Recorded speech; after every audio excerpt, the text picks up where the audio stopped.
সালাম যার খাতিরে দো জাহান, হাজার দরুদ হাজার সালাম যার খাতিরে দো জাহান।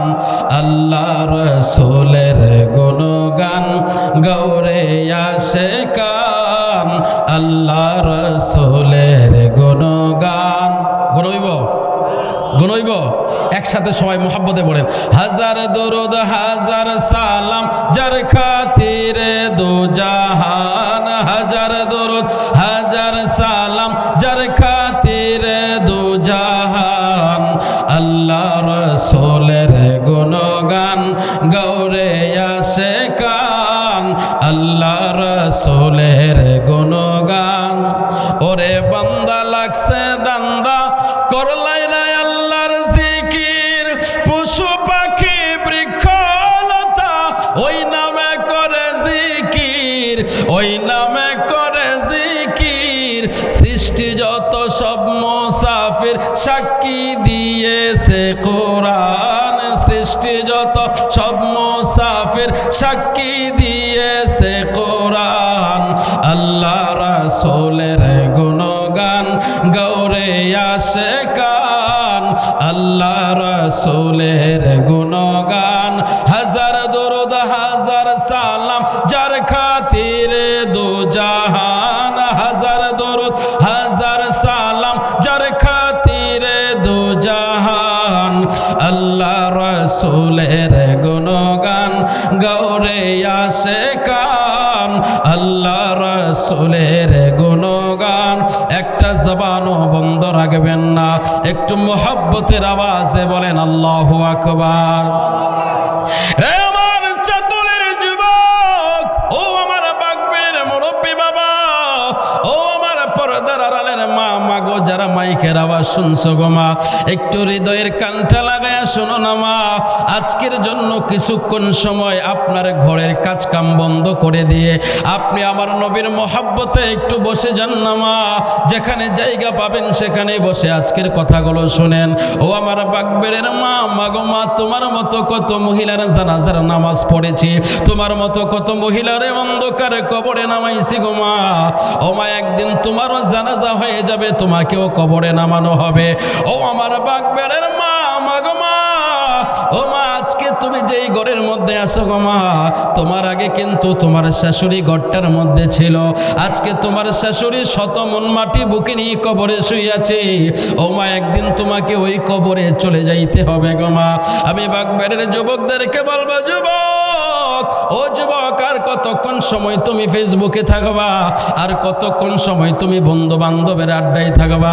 এরে যুবক, যুবক রে, মরণের কোনো সময় নাই, মরণের কোনো বয়স নাই। যে কোনো মুহূর্তে মালাকুল মউত আজরাইল এসে তোমাকে ধাওয়া করতে পারে, যে কোনো মুহূর্তে আজরাইল তোমারে ধরে অন্ধকার কবরে নামায়া দিতে পারে। আমি মুরব্বী বাবাদেরকে বলবো, মুরব্বী বাবা, এখনো কি সময় হয় না? ও আমার বাগবেরের মুরব্বী বাবা, বাবা একবার চাকায় নিজের চেহারার দিকে তাকায়া দেখো না বাপ, এই যে মুখের দাড়ি আর মাথার চুলগুলো সাদা হয়ে গেল, কেমনে হলো, কেমনে হলো? আমার নবী কয় এমনি এমনি হয় নাই। তোমার মাথার চুল আর দাড়িগুলো এমনি এমনি পাকে নাই। আমার নবী কয় তোমার যখন চুল দাড়ি পেকে গেল, তোমার কাছে মরণের সিগন্যাল চলে আসছে। আজরাইল যেই কোনো মুহূর্তে তোমারে থাবা দিয়া কবরে ঢুকায়া দিবে। আজকে আপনি বিদেশি কম্বল গায়ে দিয়ে শীতের মধ্যে আরাম করে ঘুমাও, এই ঘুম তোমার শেষ ঘুম না। একদিন তোমার অন্ধকার কবরে নামায়া দেওয়া হবে। ওই কবরের মধ্যে কম্বল থাকবে না, ওই কবরের মধ্যে কোনো বিছানা থাকবে না। ওই অন্ধকার কবরে তোমাকে একা একা থাকতে হবে। ওই কবরের মধ্যে কোনো সাথী থাকবে না, কোনো বাতি থাকবে না। ওই কবরটা তোমার বড় ভয়ঙ্কর অন্ধকার কবর। আমার মদিনার নবী ডাক দেয়, উম্মত উম্মতি রে, ওই কবরটা প্রতিদিন মানুষকে ডেকে বলে, রে আল্লাহর বান্দা, এত নিশ্চিন্তে তুমি কি করে দুনিয়ার মধ্যে ঘোরাফেরা করো? তোমার কি একটাবার মনে হয় না আমার মধ্যে তোমাকে আসতে হবে?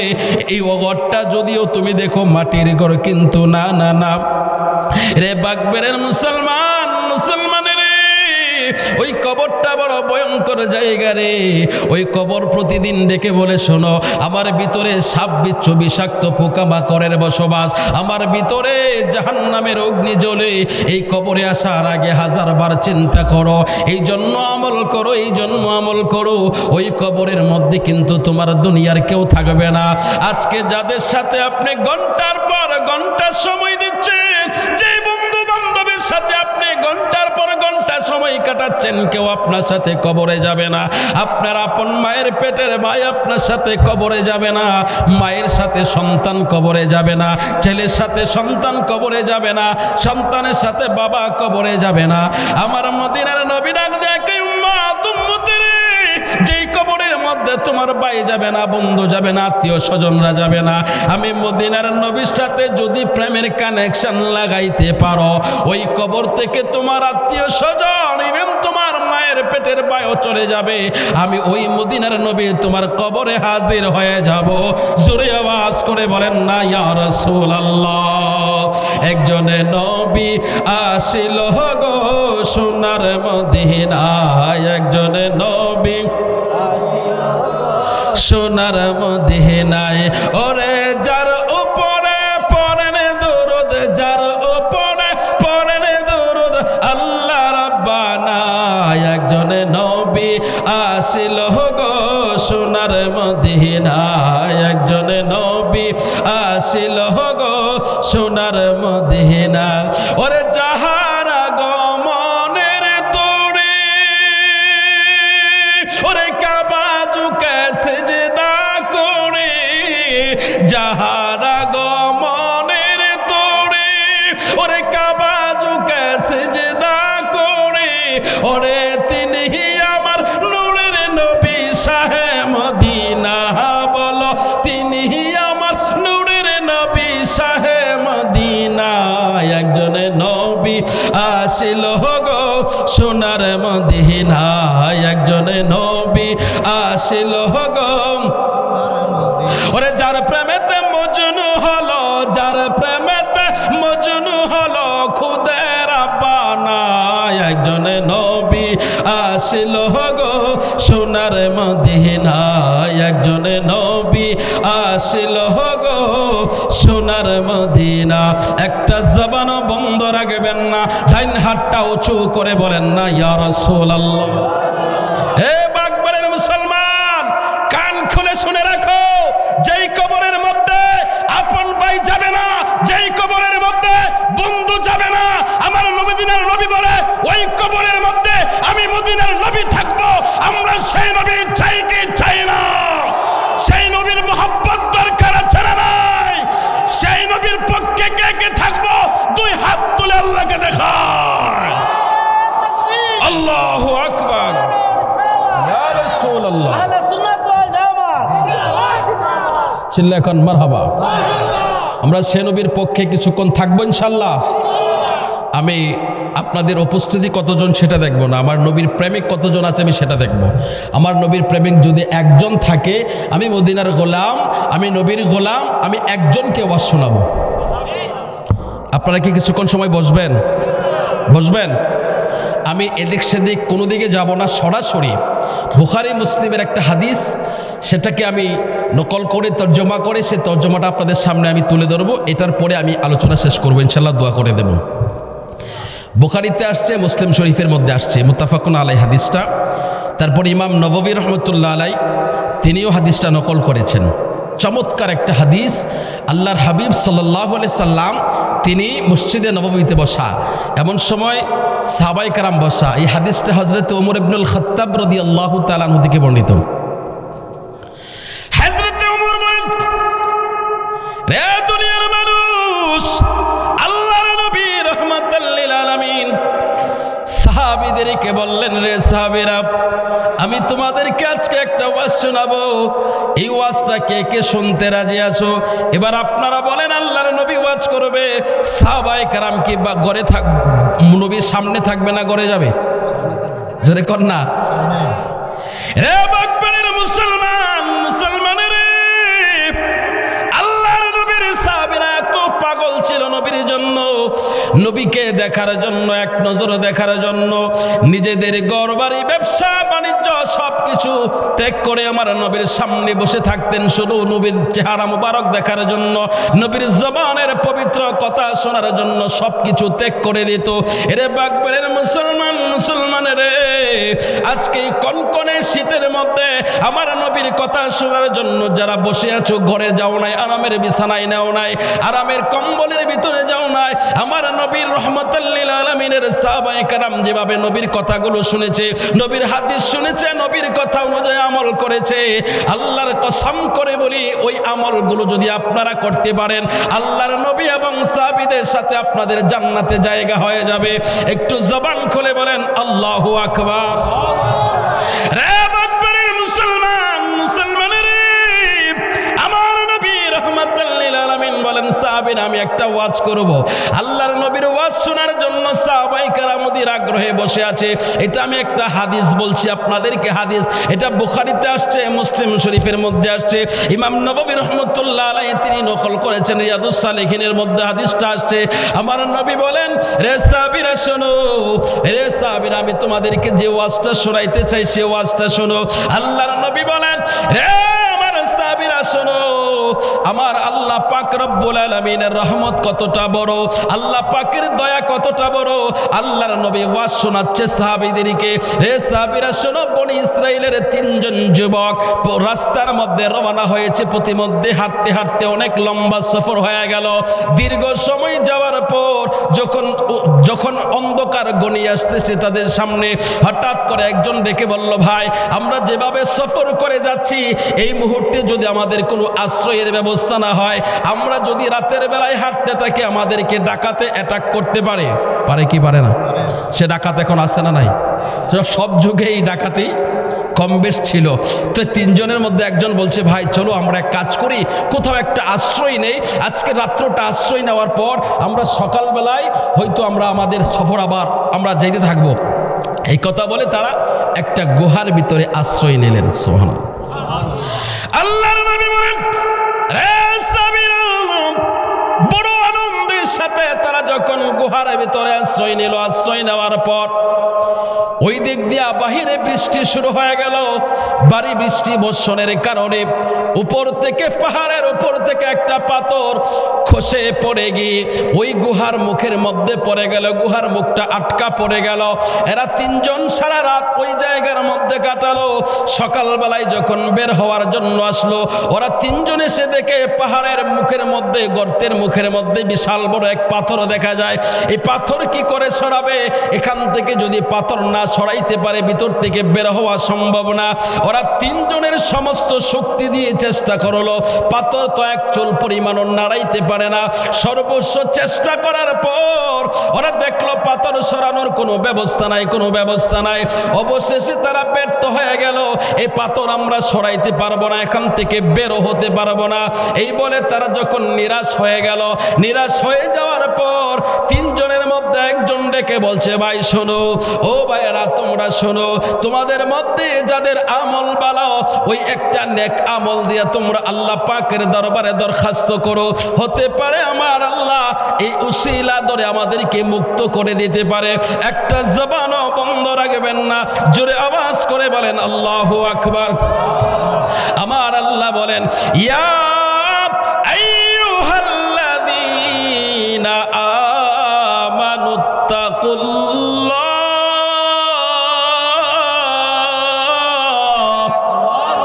জোরে বলেন না আল্লাহু আকবার। আমার আল্লাহকে, আমি আল্লাহকে ভয় করো, আমি আল্লাহকে ভয় করো। যারা ইমানদার, ইমানদার তোমরা আমি আল্লাহকে ভয় করো, আল্লাহকে ভয় করো এবং তোমরা উসিলা তালাশ করো। ওই উসিলা তালাশ করার জন্য অনেকভাবে অনেক রকম উসিলার কথা বলা আছে তাফসীরের মধ্যে। আমি সংক্ষিপ্ত করে হাদিসটা আপনাদেরকে শোনায় দেই। আল্লাহর নবী রাহমাতুল লিল আলামিন সাহাবীদেরকে বললেন, রে সাহাবীরা, এরা 3 জন মিলে যখন উসিলা তালাশ করতে লাগলো, একজন দাঁড়ায় কয়, ভাই আমার মধ্যে একটা আমল আছে, আমি যদি সেই আমলটা আপনাদেরকে শোনাই, এই আমলটা শোনার পরে আপনারা জাজমেন্ট করবেন, আপনারা বিচার করবেন, আপনারা বলবেন এই আমল দিয়ে আমি আল্লাহর দরবারে দরখাস্ত করতে পারবো কি পারবো না? এই কথা বলার পরে বাকি দুইজন বলল, ঠিক আছে, আপনি আপনার কথাটা বলেন, আমরা দেখি আপনার কথাটা আমাদের পছন্দ হয় কিনা। প্রথম যুবকটা ডাক দিয়া কই, ভাই শোনো, আমার মধ্যে একটা আমল আছে, আমার বেশি কোনো আমল নাই, আমার মধ্যে একটা আমল আছে। সে আমলটা হলো, আমি আমার মা বাবার মুখে খাবার না দিয়ে আমি আমার সন্তানদেরকে কোনোদিন খাবার দিতাম না। একটা জবানও বন্ধ রাখবেন না। একটু আওয়াজ করে বলেন আল্লাহু আকবার। বাবার মুখেতে মায়ের মুখেতে যে তুলে দিবে গো খানা, তাতে খুশি রাব্বানা। সে বিয় পিতা কি, সে বিয় মাথা কি, সে বিয় আমার উম্মত, করিও আমার উম্মত। ও আমি করি নাই, করিতে পারি নাই পিতা মাতার খেদমত, করিও আমার উম্মত, করিও আমার উম্মত। একটু জবান খুলে আল্লাহর নাম নিয়ে আল্লাহর বান্দা বলা যাবে নি আল্লাহু আকবার। আল্লাহর নবী রাহমাতুল লিল আলামিন সাহাবীদেরকে বললেন, রে সাহাবীরা, ওই তিনজনের একজন ডেকে বলল, ভাইরা শুনেন, আমার মধ্যে একটা আমল আছে। সে আমলটা হলো, আমি আমার মা বাবার মুখে খাবার না দিয়ে কখনো আমি আমার সন্তানদেরকে খাবার দিতাম না। আমার সাংসারিক জীবনের মধ্যে একদিনের কথা আমি তোমাদের সামনে পেশ করছি, একটু শোনো। এবার তিনি বললেন, শোনো, একদিন আমি বকরি চড়াইতে চড়াইতে অনেক দূরে চলে গেলাম। আস্তে আস্তে আমার রাত্র হয়ে গেল, রাত্র গভীর হয়ে গেল। আমি আসার পরে দেখলাম আমার মা এবং বাবা ঘুমিয়ে পড়েছে। এমন সময় আমি তাকায়া দেখলাম আমার মা বাবা ঘুমিয়ে পড়লো। আমি দুধ দহন করলাম, দুধ নিয়ে আমি আমার মা বাবার ঘরে ঢুকলাম। আমার মা বাবা সজাগ নাই, ঘুমিয়ে পড়েছে। এই দিক দিয়ে আমার সন্তানগুলো আমার পায়ের নিচে এসে বাবা বাবা করে ডাকছিল আর বলছিল, বাবা একটু খিদা লেগেছে, আমাদেরকে একটু খাবার দেন, একটু দুধের ব্যবস্থা করে দেন। এইভাবে যখন কান্না করতেছিল, আমি আমার সন্তানের কান্নার দিকে তাকাই নাই। কারণ হলো, আমার নিয়ত ছিল আগে আমি মায়ের মুখে এবং বাবার মুখে খাবার দেব, তারপরে আমি আমার সন্তানদের মুখে খাবার দেব। একটু জবান খুলে বলেন আল্লাহু আকবার। আল্লাহর নবী রাহমাতুল লিল আলামিন সাহাবীদেরকে বললেন, রে সাহাবীরা, ওই সময় ওই যুবকটা ডেকে বলল, ভাই, এভাবে আমি সারা রাত চলে গেল, আমি মা বাবার হিতানের সামনে দাঁড়ায় রইলাম, আমি আমার মা বাবার পায়ের নিচে দাঁড়িয়ে রইলাম, দুধ নিয়ে সারা রাত দাঁড়িয়ে রইলাম। যেই মাত্র সুবে সাদেক হলো, আমার মা বাবার ঘুম যখন ভাঙলো, আমি আমার মায়ের মুখে বাবার মুখে দুধ দিলাম, তারপরে আমি আমার ক্ষুধার্ত সন্তানের মুখে দুধ দিলাম। এই আমলটা কেমন যদি তোমাদের কাছে ভালো লাগে, ওই আমলটা দিয়া হয়তো আল্লাহর কাছে দোয়া করতে পারে। এবার দুইজন ডেকে বলে, অবশ্যই অবশ্যই, এই আমলটাই হলো শ্রেষ্ঠ আমল। যারা মা এবং বাবার মুখে খাবার দেয়, তাদের উপরে আল্লাহর সন্তুষ্টি আছে। জোরে আওয়াজ করে বলেন আল্লাহু আকবার।